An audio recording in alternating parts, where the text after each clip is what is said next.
गुरुदेव कसा प्यारा है गुरुदेव की महिमा न्यारी जड़ बुद्धि चेतन कर डाली दूर किया अंधियारा है जीवन का उजियारा। जोपर्यंत गुरु आपल्याला भेटत नाही तोपर्यंत आपला उजियारा होत नहीं। कोणता गुरु? लाखों गुरु है जगत में पर एक भी नहीं काम का, सब सार्थक के आसरे डंका बजाते नाम का। विश्वास का गुरु एक हो बाकी न कुछ ख्याल दे, जो खास की पहचान दे असे गुरु पर तो गुरु भेटणं आवश्यक आहे। मग ते भेटल्यावरी ग्रामगीता काय म्हणते, गुरु तो भेटला पण लोक काय म्हणते त्या देहालेच पकडून बसते। ह्या देहातून हे देव, ह्या देहधारी ह्याच गुरु आहे। तुकडोजी महाराज म्हणतात हे देहधारी म्हणजे ते गुरु नाही। ज्या शब्दानं तुला समजवलं आहे, त्या शब्दानं तू समजलाय तो गुरु म्हणजे गुरु नव्हे हाणा मासाचा। पुढे काय म्हणते, एक स्टेप बाय स्टेप जायचं आपल्याला।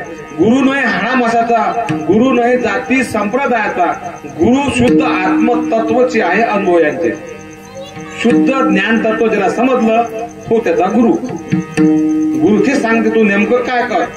गुरु म्हणजे काही त्या ध्येयात असणार तो नाही, ते ध्येयातल्या ध्येयानं देव बोला शब्दरूपी जे ज्ञान दिलाय तो तुमचा गुरु। त्या ज्ञान तुम्ही समजले आणि ते समजले म्हणजे मला ते कळलं कसं काय म्हणून शब्द ब्रह्म म्हटलाय।